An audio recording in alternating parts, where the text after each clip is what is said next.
جو بھی عقل رکھتا ہوگا وہ ان تمام چیزوں میں میری نشانیاں دیکھے گا۔ عزیزان گرامی، امیر المؤمنین کا ایک جملہ کہ بہت پیارا جملہ ہے، کہا کہ میں کوئی شے دیکھتا ہی نہیں ہوں، بہت سے لوگ پہنچ گئے ہیں، میں کوئی شے دیکھتا ہی نہیں ہوں سوائے اس کے کہ میں اس کے ساتھ، اس سے پہلے، اس کے بعد اللہ کو دیکھتا ہوں۔ ہر شے بتاتی ہے کہ کوئی خالق ہے، ہر چیز کو دیکھنے کے بعد خدا کی یاد ہے، اس سے پہلے، اس کے ساتھ، اس کے بعد ہمیشہ خدا یاد ہے۔ عزیزان گرامی، یہ وہ مقام ہے، وہ درجہ ہے کہ پیغمبر اسلام فرماتے ہیں کہ بے شک زمین و آسمان کے جتنے بھی مخلوقات ہیں وہ سب علامت ہیں کوئی خدا ہے۔ اللہ کی توحید سے، مخلوق سے لے کے اللہ کی توحید تک 70,000 نور کے پردے پائے جاتے ہیں، 70,000 نور کے حجابات ہیں، 70,000 نور کے حجابات ہیں۔ بحر الانوار کی روایت ہے۔ لیکن مولا فرماتے ہیں اگر سارے حجابات ہٹا بھی دیے جائیں تو ہم اہل بیت کے، مجھ علی کے ایمان میں کوئی اضافہ نہیں ہوگا۔ عزیزان گرامی، اب ہم ان کے ماننے والے ہیں تو کتنا ہمارے اندر اس ایمان کا، عقل کا دخل ہونا چاہیے، ہم کیسے اسے استعمال کریں کہ ہر لحظہ ہمیں خدا سے قریب تر کرتا چلا جائے، ہر شے ہمیں خدا سے قریب کرے۔ میں جس جملے کو پیش کر رہا ہوں یہ حدیث امام جعفر الصادق علیہ الصلوۃ والسلام،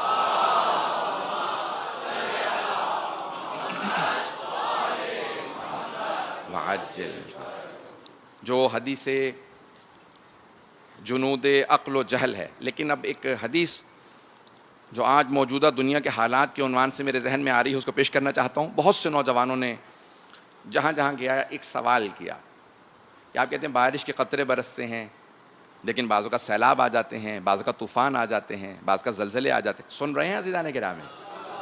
اور اس وقت دنیا کے اندر بے انتہا طوفان آئے ہوئے ہیں۔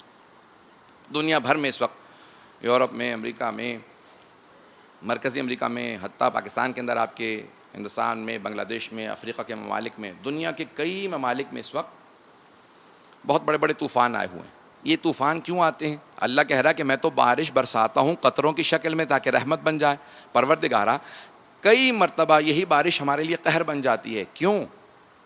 اگر سننا پسند فرمائے، یہ تیرے قہر کی علامت ہے کہ تو کہتا ہے رحمت ہے، لیکن کئی مرتبہ یہ قہر بن جاتا ہے، تیرا عذاب بن جاتا ہے۔ تو اب چھٹے امام علیہ السلام الفقی من لا یحضر الفقی، شیخ صدوق کی کتاب ہے، وہاں پہ فرماتے ہیں، اور حدیث میں امام نے بتایا ہے ایسا کیوں ہوتا ہے، زلزلے کیوں آتے ہیں، سیلاب کیوں آتے ہیں، طوفان کیوں آتے ہیں، مویشی جانور کیوں مرنے لگتے ہیں، اور بعض اوقات کافر مشرک مسلمانوں پہ مسلط کیوں ہو جاتے ہیں۔ اگر یہ ساری باتیں جاننا چاہتے ہیں تو ایک حدیث میں جعفر ابن محمد الصادق علیہ السلام نے بیان فرمایا۔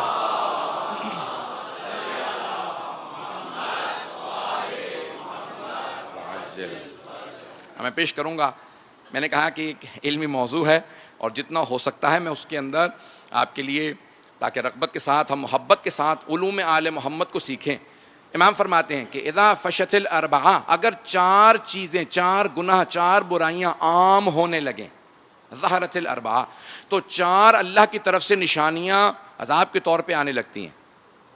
4 اگر برائیاں پھیل جائیں، گناہ پھیلنے لگیں زمین پہ، اذا فشت الزنا، اگر زنا پھیلنے لگے تو اللہ سبحانہ وتعالیٰ کی طرف سے ظہرت الزلازل، اللہ کی طرف سے پھر زلزلے زیادہ آنے لگتے ہیں۔ اللہ نشانی کے طور پہ، عذاب کے طور پہ زلزلے بھیجتا ہے۔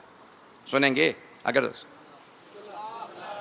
فیضان گرامی، اللہ کے جناب امام شیشم علیہ السلام فرماتے ہیں کہ اگر ایک گناہ بڑھتا ہے تو اللہ کی طرف سے نشانیاں، میں دہراؤں گا نہیں، بہت زیادہ، بہت سے بچے بیٹھے ہیں، تو فیضان گرامی ایک ایسی معاشرے کی اخلاقی بیماری ہے جس کی وجہ سے اللہ بھیجتا ہے زلزلوں کو، زلزلے زیادہ ہونے لگتے ہیں۔ اگر لوگوں سے زکوٰۃ خیرات اٹھ جائے تو پھر مویشی مرنے لگتے ہیں۔ ہر انسان یہ سوچتا ہے کہ نہیں میں اپنے لیے دولت جمع کر لوں، اللہ کہتا ہے کہ نہیں، یاد رکھو برکت کا جو پورا کا پورا تصور ہے وہ ایمان سے وابستہ ہے۔ کافر سمجھ ہی نہیں سکتا برکت کیا ہے۔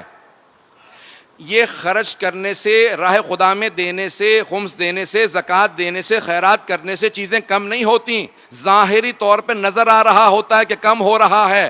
اللہ کہتا ہے نہیں، یہ راہ خدا میں خرچ کرنے سے برکت پیدا ہوتی ہے۔ برکت صرف اہل ایمان سمجھ سکتے ہیں۔ برکت صرف اہل ایمان. مولا فرماتے ہیں کہ اگر زکوٰۃ خیرات لوگوں سے اٹھنے لگے تو مویشی مرنے لگتے ہیں, اور اگر حکام جو کسی کے اوپر بھی کیسی بھی حکومت رکھتا ہو, اپنے ملازم پہ, اپنی رعایا پہ, رعیت کے اوپر فیصلوں میں ظلم کرنے لگے تو معصوم فرماتے ہیں کہ پھر قحط بھی آتے ہیں, سیلاب بھی آتے ہیں. جہاں حکمران اور جہاں حاکم اور جہاں مالک اپنے تابع کے اوپر ظلم کرنے لگے, ان کے فیصلوں کو غلط انداز سے کرنے لگے. جانتا ہوں سخت بات ہے لیکن سنیں گے. عزیزان کرام, چوتھا مرحلہ کیا؟ حدیث کی چوتھی چیز کو پورا کرنے کے بعد موضوع کو آگے بڑھاؤں گا, لیکن موضوع سے متعلق ہے اس لیے پیش کر رہا ہوں. مولا فرماتے ہیں جہاں پہ لوگ اپنے عہد و پیمان کو توڑنے لگیں, وعدہ وفائی نہ کریں, جو قول دیں اسے عام طور سے توڑنے لگیں, تو مولا فرماتے ہیں کہ ہمیشہ مشرک و کافر کو اس کے بعد پھر مؤمنوں پہ, مسلمانوں پہ تسلط مل جائے گا. اگر مؤمن مسلمان عہد و پیمان توڑیں گے تو بعض اوقات کافر بھی ان پہ مسلط ہو جائیں گے. عہد و پیمان نہ توڑیں, چاہے کافر سے عہد و پیمان کرو, اس سے بھی پھرنا اجازت نہیں ہے. اس لیے عہد و پیمان کے پاس رکھنے کو اسلام کے اندر بہت زیادہ ترغیب دلائی ہے. امام جعفر صادق علیہ السلام کی عظمت پہ باوجہ علیہ صلوات.